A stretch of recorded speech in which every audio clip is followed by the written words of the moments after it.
জামায়াতের কক্সবাজারের নির্বাচনী heavyweight candidate HM. Hamidur Rahman আজাদের নির্বাচনের প্রার্থিতা প্রাথমিকভাবে বাছাইয়ে বাতিল হয়েছে। এক নম্বর হলো আদালত অবমাননার মামলা, 2 সন্ত্রাসী মামলা, 3 বিশেষ ট্রাইব্যুনালের শাস্তিপ্রাপ্তি। গতকাল সংবাদ সম্মেলনে জামায়াতের এই প্রার্থী সৎ প্রার্থী অভিযোগ করেছেন আজকে 3 জানুয়ারি, আগামীকাল 4 তারিখ যাচাই বাছাইয়ের শেষ দিন, অর্থাৎ আগামীকাল যদি তার এই প্রার্থীটা বাতিলের বিষয়টি সিদ্ধান্তটি প্রত্যাহার না হয় তাহলে তিনি প্রার্থী হতে পারবেন না। ভালো স্বচ্ছ সুন্দর নির্বাচনের জন্য এটি সবচাইতে বড় বাধা। এরকম হলে ডক্টর ইউনূসের ঘোষিত ইতিহাসের সেরা নির্বাচন করা সম্ভব হবে না। অন্যদিকে মাহবুব এলাহী, নাম শুনেছেন? রাজশাহী বিশ্ববিদ্যালয়ের শিবিরের সাবেক সভাপতি, তারও প্রার্থিতা বাতিল হয়েছে। এরকম অনেকের প্রার্থী বাতিল হয়েছে যেগুলো খুবই সম্ভাবনাময়। হামিদুর রহমান আজাদের কথা বললাম, তিনি কয়েকবার সেখান থেকে এমপি হয়েছেন। জামায়াতের কাছে কিন্তু তালিকা আছে, বিএনপির কাছেও আছে, কোথায় কোথায় কোন ওসি, কোন এসপি, কোন ডিসি ফ্যাসিবাদের সময়ের সুবিধাভোগী এবং ফ্যাসিবাদী ক্রসফায়ারের জন্য দায়ী। আমরা সবার কাছেই দাবি করেছিলাম তারা এসব তালিকাগুলো প্রকাশ করে দেখ, মানুষ জানুক অত্যাচারীদের নাম, কিন্তু তারা তখন সেটা করেনি। কি কারণে করেনি? হয়তো অনেকের আত্মীয়, তাদের কাছে তখন সংগঠনের চাইতেও আত্মীয়তার মূল্য বেশি হয়ে গিয়েছে। এদের শিক্ষা নাই, শিক্ষা হয় না, বারবার ধরা খেয়েও মারা খেয়েও আসলে শিক্ষা হয় না। আর এদের ভুলের কারণে সাধারণ মানুষ অনিরাপদ হয়ে ওঠে।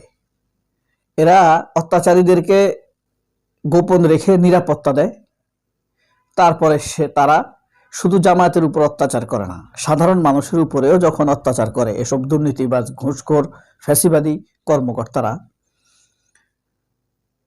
তখন সাধারণ মানুষ অত্যাচারিত হয়। শুধু বিএনপি জামায়াত না, তারা তখন সেটা প্রকাশ করে নাই, তাদের ব্যাপারে কোনো অ্যাকশন নেয় নাই, শাস্তিমূলক ব্যবস্থা নেওয়ারও উদ্যোগ নেয় নাই, আন্দোলনও করে নাই। এই যে এখন গতকাল রাতে জামায়াত যেই সংবাদ সম্মেলন করছে, এটা আগে করলে কি হইতো? হয়তো তারা ভাবছে যাক আত্মীয়, কারোর ঘরে মেয়ে আছে, কারোর ঘরে ভাগ্নি আছে, এ কারণে তারা এগুলো প্রকাশ করে নাই। কক্সবাজারের প্রিজাইডিং অফিসার, নির্বাচন অফিসার, কর্মকর্তা, ওসি, টিএনও সবাই আওয়ামী লীগ করা, খুনি হাসিনার সহযোগী। তাদেরকে রেখেই তারা নির্বাচনে যাচ্ছে। সাধারণ মানুষ কত বলেছে, পিনাকি, ইলিয়াস কত অনুরোধ করেছে, নাম ধরে ধরে কিছু কিছু তারা বলে দিয়েছে, কিন্তু এদের কারো কাছ থেকে কোনো উদ্যোগ নেওয়া হয় নাই। মনে হয় যেন বিএনপি এদেরকে রক্ষা করার জন্যই নেমেছে। যেমন আপনি দেখেন, ওয়াকারকে রক্ষা করছে তারা, সুপ্পুকে রক্ষা করছে তারা, সুপ্পু থাকতে হবে। আলী ইমাম মজুমদার, মন্ত্রী পরিষদ সচিব, তাদেরকে রক্ষা করছে। সাধারণ ছাত্র আন্দোলন করছে এদেরকে বাদ দেওয়ার জন্য, ওয়াকারের ব্যাপারে সিদ্ধান্ত নেওয়ার জন্য, কিন্তু কেউ কোনো শক্তভাবে কথা বলে নাই। ওয়াকার 2টি ভাগ করেছেন গোয়েন্দা সংস্থার লোকদেরকে। একটি সংস্থাকে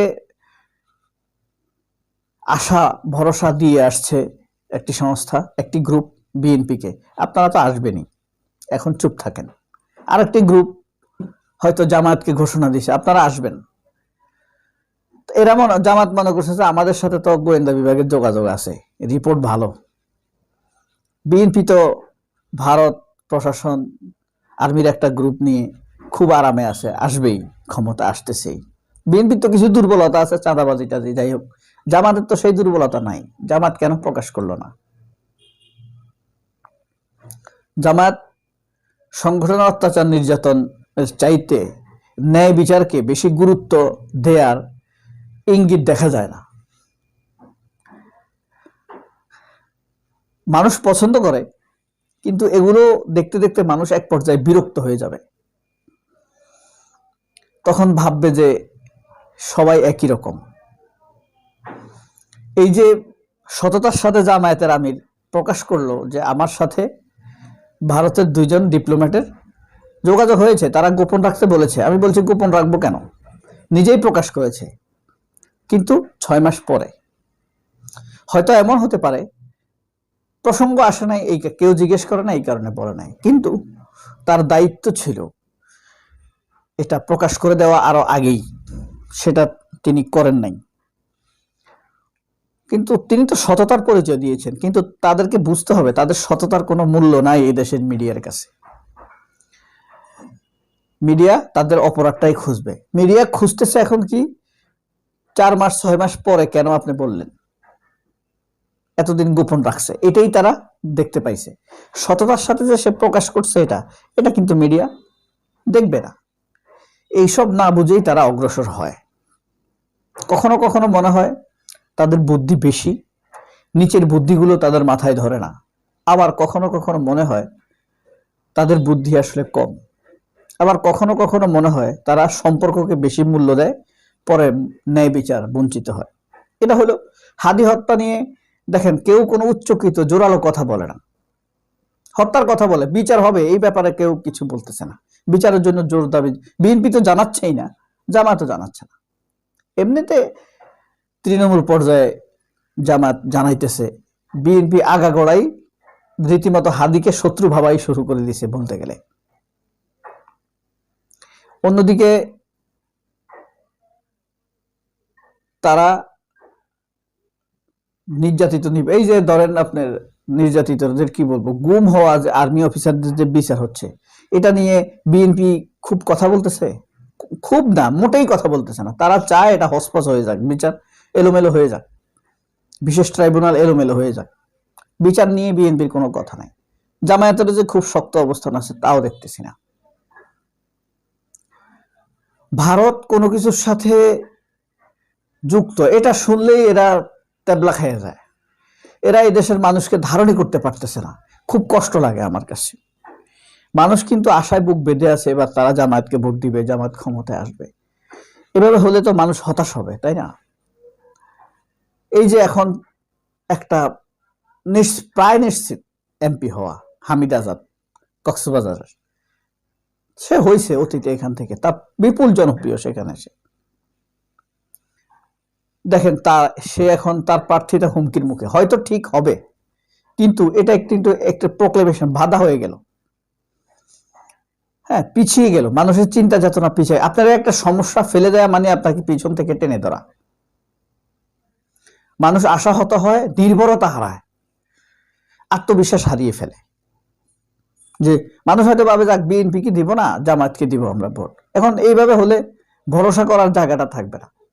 বিএনপিকে 2004 সালে বিপুল বিক্রমে মানুষ ভোট দিয়েছে না, ভোট বিপ্লব বলা যায়।